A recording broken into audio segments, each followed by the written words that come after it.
you know, I'd love to, but you see, I need marble halls, and I need the 7 veils. Oh, I see. The Hollywood touches that we haven't got here. Who is that old woman? Rita Hayworth asked in 1980, looking at her own photograph. Once Hollywood's most glamorous star, she couldn't even recognize herself. The truth about her disappearance from fame, involving studio abuse, forced transformations, and a devastating illness, remained hidden for decades. This is the story of how the woman who seduced the world lost everything, including herself. Rita Hayworth was born on October 17, 1918, in Brooklyn, New York. Her real name was Margarita Carmen Cancino. She was the oldest child of 2 dancers. Her father came from Spain and was part of a famous family of Romani dancers. Her mother was American, with Irish and English roots. Together, her parents gave her a unique mix of heritage that would later shape her career. Rita was born at a tough time in history. World War I was ending, and the Spanish flu pandemic was killing millions of people. The hospital where she was born had been full of flu patients not long before her birth. It was a time of struggle, and maybe this hinted at the dramatic life she would live. From the time she could walk, Rita was surrounded by dance. Her grandfather, a famous Spanish dancer, taught her her first steps when she was only 3.5 years old. Her lessons were long and intense, and even though she didn't enjoy them, she kept going to make her father proud. By the time she was 8, she was already performing on stage. She even appeared in a short Warner Brothers film called La Fiesta. Her family also had a dance act called the Four Cancinos, and they performed on Broadway in a big show called the Greenwich Village Follies. Rita was just a child, but she was already living the life of a performer. In 1927, her father decided to move the family to Hollywood. He thought dance could be a big part of movies and opened a studio to teach stars how to dance. Rita worked with her father as part of a duo called the Dancing Cancinos. To make her look older for their act, her father dyed her hair black. California law didn't allow children her age to work in nightclubs, so her father took her to Tijuana, Mexico, where the rules were different. She performed in nightclubs there, even though she was only 12. It was a dangerous and difficult time for Rita, as she was exposed to adult situations while still so young. Rita's big transformation began when she was discovered by Winfield Sheehan, the head of Fox Film Corporation. He saw her dancing at a club and signed her to a contract. Rita's big break came in 1939 with the film Only Angels Have Wings. It wasn't a huge role, but her performance made people notice her. In one unforgettable scene, she walked down a staircase, catching everyone's attention. That moment turned her into a rising star. The head of Columbia Pictures, Harry Cohn, saw her potential and signed her to a big contract. From there, her career took off. She starred in hits like The Strawberry Blonde and danced with Fred Astaire in You'll Never Get Rich. Rita Hayworth became one of the biggest stars of the 1940s. Her movies Cover Girl, 1944, and Gilda, 1946, made her unforgettable. In Cover Girl, she acted with Gene Kelly in a bright, colorful musical. The movie was a huge hit and made millions of dollars. Rita played Rusty Parker, a girl who becomes famous as a magazine model. People loved her energy and her dancing. One scene, where Gene Kelly dances with his reflection, became very popular. Rita and Gene also danced together in the song Long Ago and Far Away, which people still remember.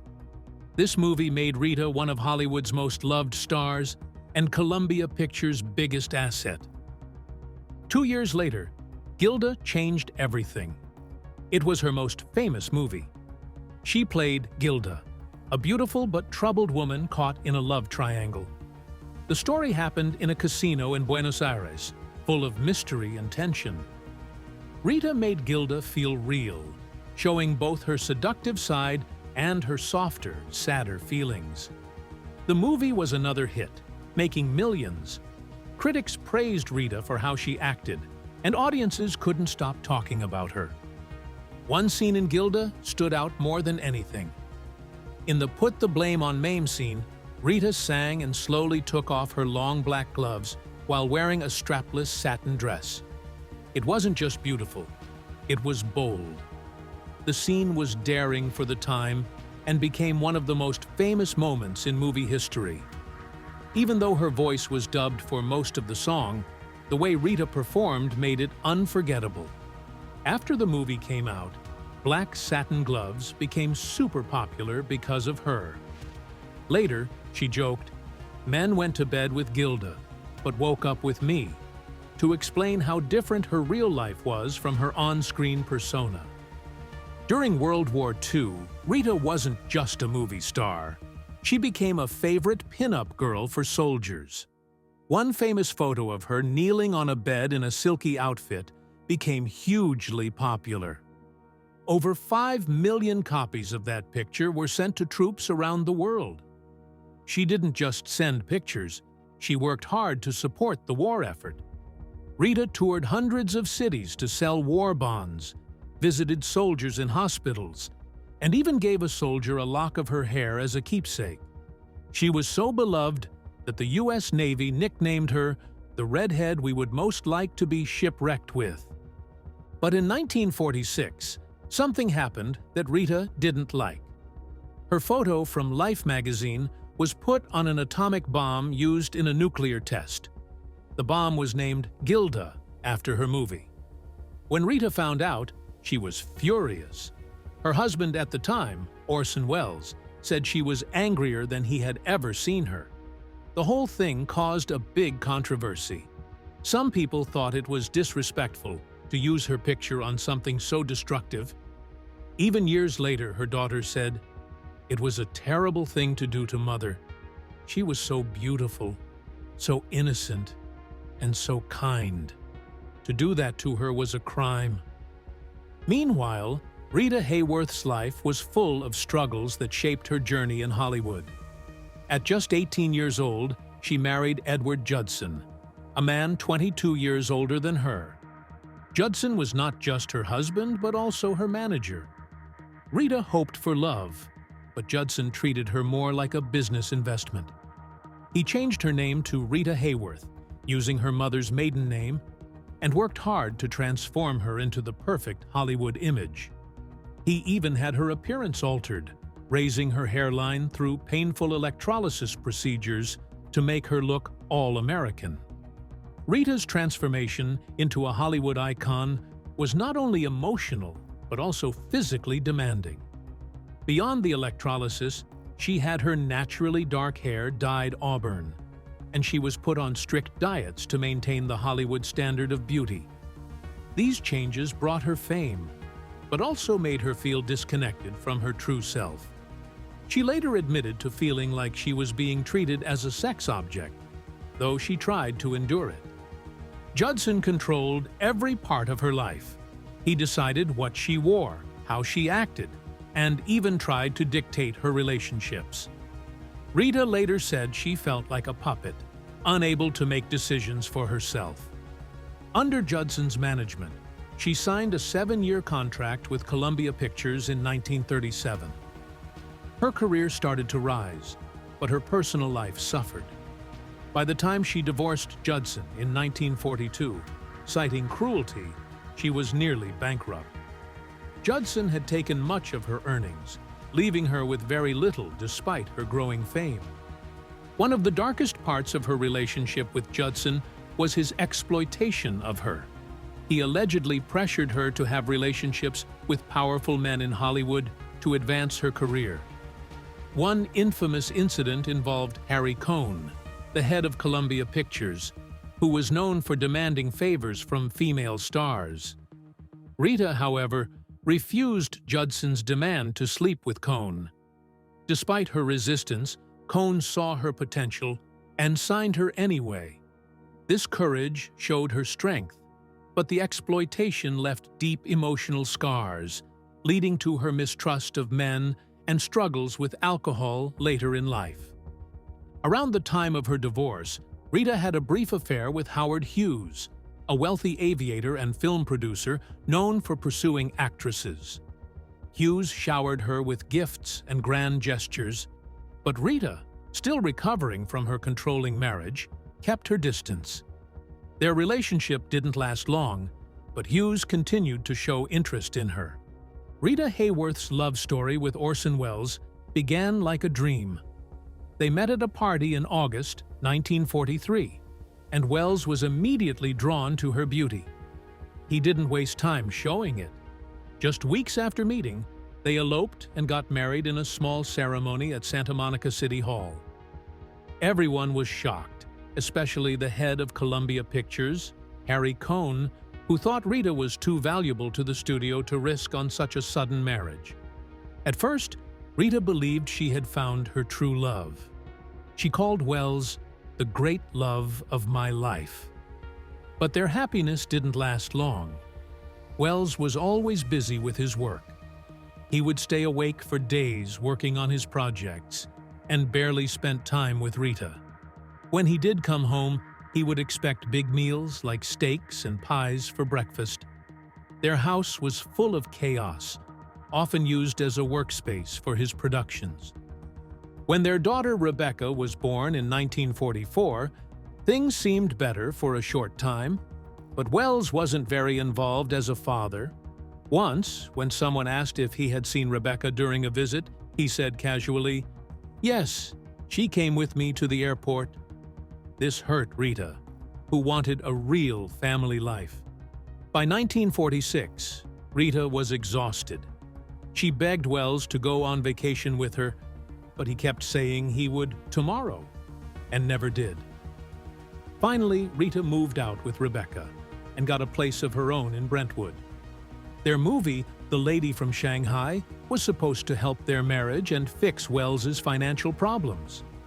He rewrote the script quickly and made sure Rita had a big role. But working on the film only made things worse. Welles decided to change Rita's famous look. He cut her long red hair short and dyed it blonde. This upset Columbia Pictures, as they thought her appearance was a big part of her appeal. Rita wasn't happy either. The filming was full of arguments, but there were brief moments of love, too. Once, Rita hired a mariachi band to play for Welles during a night shoot, hoping to bring back some romance. But these moments didn't last. The film's famous Hall of Mirrors scene took days to shoot and left Rita exhausted. The reflections in the mirrors felt like a symbol of their broken relationship. By the time the movie was being edited, Rita had already filed for divorce. The film came out in 1948, after they were divorced. It was a flop at first because audiences didn't like Rita's new look, but critics later praised it as a classic. Welles wasn't just trying to change Rita's appearance, he wanted to change who she was. He pushed her to take on darker, more complicated roles. He told her how to talk differently on screen and even made her sing off-key in one scene to break her polished image. Off-set, he encouraged her to read and learn about art and literature. But instead of making her feel confident, it made her feel unsure of herself. In 1947, Rita filed for divorce, saying Welles had been cruel to her. She explained how he didn't want to build a home or take responsibility for their family. He often disappeared for days or weeks, leaving her to take care of Rebecca alone. Money was another problem. Welles borrowed thousands of dollars from Columbia Pictures against Rita's future earnings without telling her. On top of that, Rita discovered he was unfaithful when she caught him with her stand-in on the set of their movie. The divorce was finalized in 1948. Rita got custody of Rebecca, and Welles was supposed to pay child support, though he often didn't.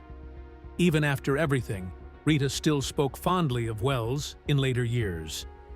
After that, Rita Hayworth shocked the world when she married Prince Ali Khan on May 27, 1949. Their wedding happened in a beautiful ceremony in Valoris, France, after they had fallen in love just a year earlier. Rita was 30 and one of Hollywood's biggest stars, while Ali Khan, 38, was a wealthy prince and a well-known playboy. The wedding was grand and expensive, with 500 guests and a reception filled with flowers and luxury. Rita wore a stunning ice blue dress, and the event felt like a fairy tale. But the marriage was surrounded by trouble from the start. Both Rita and Ali Khan were still married to other people when they began their romance, which caused a lot of gossip and scandal. Rita's decision to leave Hollywood upset her studio, and her boss even sued her for breaking her contract. Some people in the press criticized their relationship, calling it immoral. Still, Rita decided to embrace her new life as a princess. She converted to Islam, changed her name to Shia Fatima, and started learning Arabic. However, adjusting to royal life wasn't easy, especially since Ali Khan didn't stop his partying and flirting with other women. 7 months after the wedding, Rita gave birth to their daughter, Princess Yasmin, on December 28, 1949, in Switzerland. The birth brought some happiness to their lives, and Yasmin became the center of attention.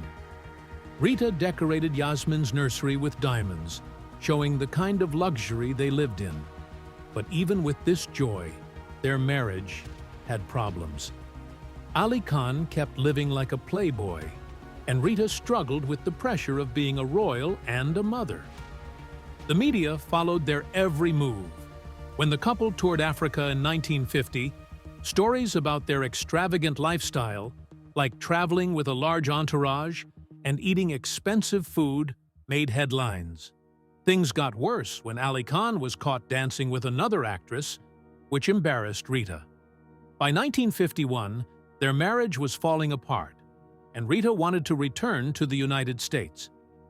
In 1953, Rita filed for divorce, saying Ali Khan had been cruel to her. Their divorce became a big public drama because they fought over Yasmin's custody and how she should be raised. Ali Khan wanted Yasmin to grow up as a Muslim, while Rita wanted her to follow Christianity. Ali Khan even offered Rita a large sum of money to raise Yasmin as a Muslim, but Rita refused and said, "No amount of money can buy my baby." The legal battle became a media circus, with both sides blaming each other. At one point, Rita ran away to Las Vegas with Yasmin, saying she feared for her safety. The courts eventually decided that Rita would have custody, but Ali Khan was allowed to visit Yasmin and teach her about Islam. Even after their divorce was final in 1954, the arguments over Yasmin didn't stop. The fight only ended when Ali Khan died in a car accident in 1960. Yasmin, just 10 years old, found out about her father's death from the news. This whole experience left deep emotional scars on Rita and Yasmin. Meanwhile, her painful struggle tied to the studio that made her famous, Columbia Pictures, and its boss, Harry Cohn. At first, she was one of the biggest stars in Hollywood, but Cohn's obsessive control over her life and career became unbearable. Rita once said she thought her dressing room was bugged because Cohn wanted to know everything about her. He tried to stop her from having friends or dating anyone, acting like he owned her. Even small things, like her wanting to take singing lessons, were denied because Cohn said it wasn't necessary. She had to punch a time clock every day, something no other top star had to do, making her feel more like an employee than a celebrated actress. Rita's career was full of ups and downs because she refused to play by the studio's rules. In 1943, she turned down a role in a film called Once Upon a Time and was suspended for 9 weeks without pay. This happened more than once. In 1945, she was handed a suspension notice on the day she went to the hospital to give birth. In 1951, she refused to work on a fair in Trinidad and got suspended again. These punishments didn't just hurt her reputation, they also left her with no money. Under the studio system, actors were paid a salary, so when they were suspended, they didn't get paid at all.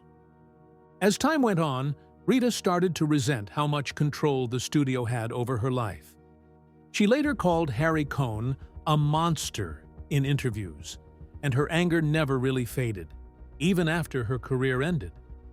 She hated that Columbia wouldn't let her study singing, which embarrassed her when she was asked to perform for troops. She felt like the studio only cared about using her to make money, not helping her grow as an artist. By the 1950s, things started to change. After her marriage to Ali Khan ended, Rita came back to Hollywood, but the audience had moved on.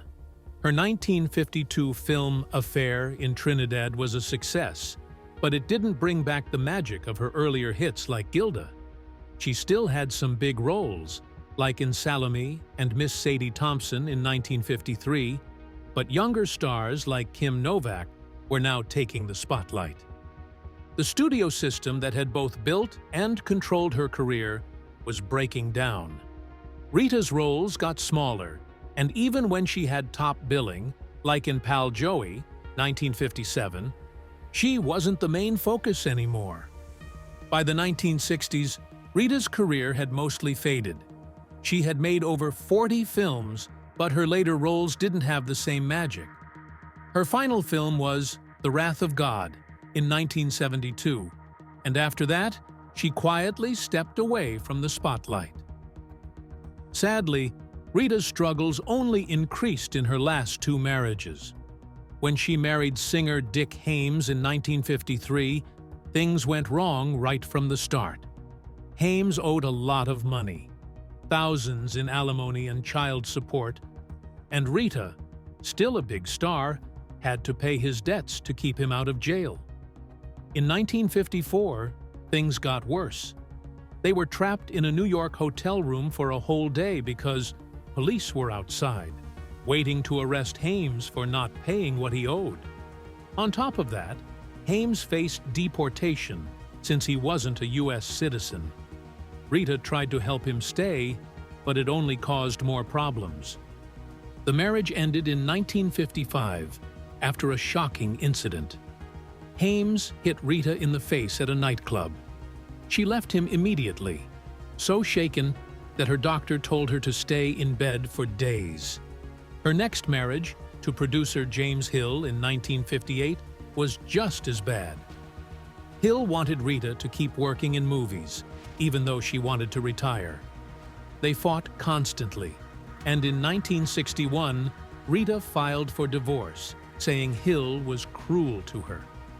Actor Charlton Heston once witnessed Hill yelling at Rita so much during a dinner that she broke down in tears. Heston said it was one of the most humiliating moments he had ever seen, and he regretted not stepping in to help. These marriages left Rita emotionally broken. Rita's drinking started as a way to cope with stress in the 1940s, but it got out of control in the 1950s and 1960s.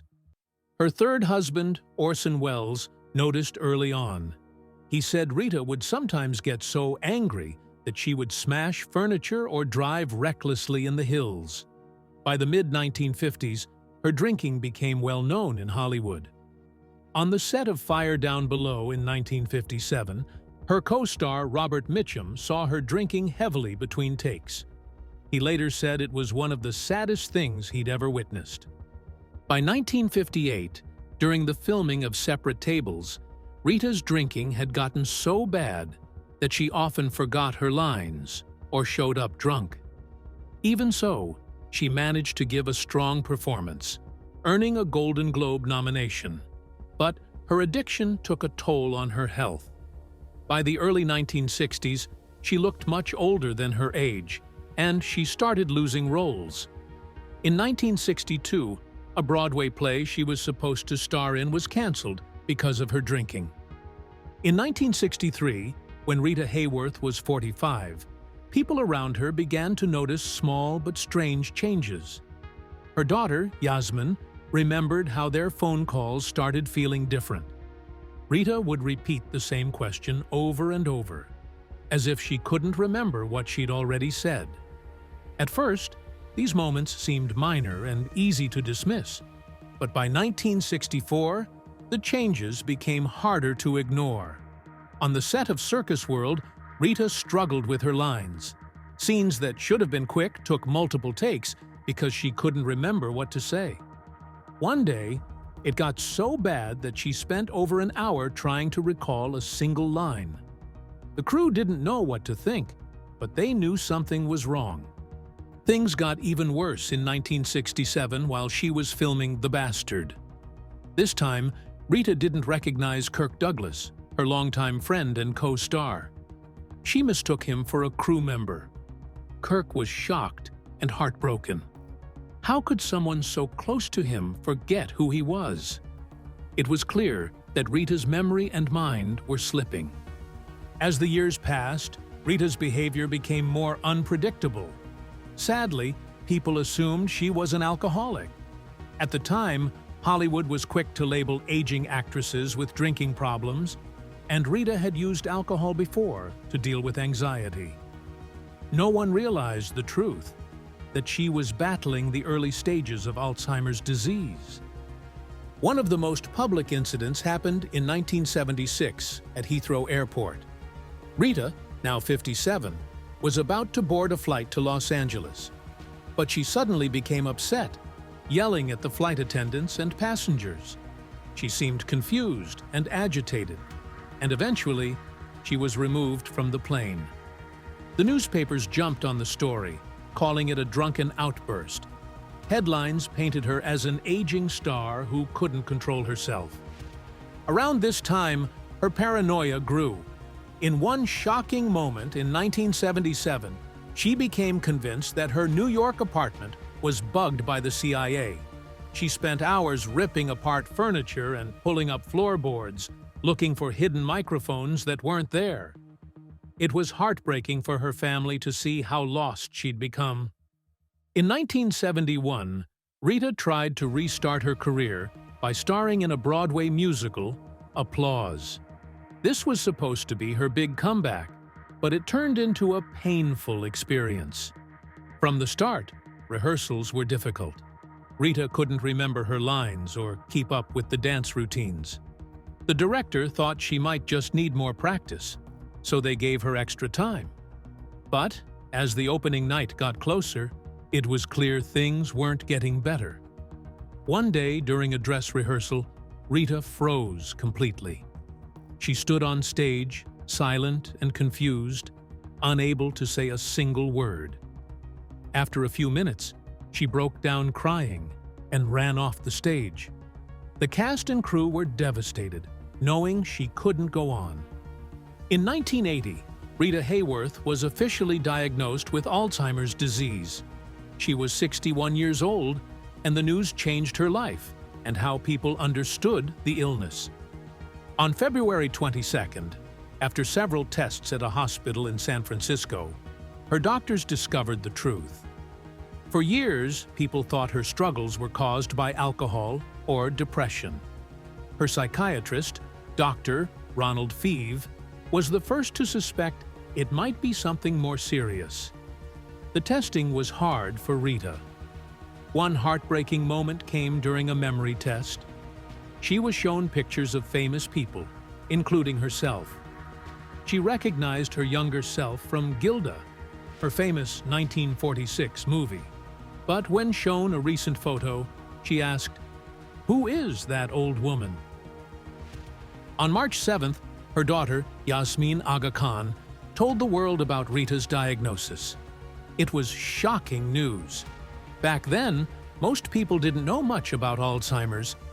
Many thought memory loss in older people was just normal aging. Rita became one of the first famous people connected to the disease. After her diagnosis, Rita left public life. Her last appearance was at a film tribute in October 1980. She stayed only a short time and didn't speak. After that, She lived quietly in New York, cared for by her daughter Yasmin, until she passed away in 1987. Yasmin Aga Khan took on a huge responsibility. She put her own life on hold to care for her mother. Yasmin moved Rita into an apartment near hers in New York and hired nurses to help. But she stayed deeply involved, taking care of Rita every day. Watching her mother decline was painful. Yasmin once said, "Some days she knows me, and we can talk. Other days, she's like a little girl, and I have to be the mother." One sad moment happened on Rita's 66th birthday in 1984. Yasmin planned a small party with close friends, but Rita became confused and upset. At one point, she said, "I know you're trying to celebrate me, but I don't know what for anymore." Moments like this made Yasmin even more determined to help others understand Alzheimer's. Yasmin became a leading voice for Alzheimer's awareness. In 1981, she joined the Alzheimer's Association board. She used her mother's fame to draw attention to the disease. In 1983, she spoke to Congress, sharing her mother's story and asking for more funding. Her efforts helped pass a new law in 1986 that increased federal support for Alzheimer's research. She also started the Rita Hayworth Gala in 1984 to raise money. The first event raised over $1 million. Over the years, the gala became a big success, raising more than $80 million for research. Yasmin gave countless interviews to share her story and help people understand the struggles of Alzheimer's patients and their families.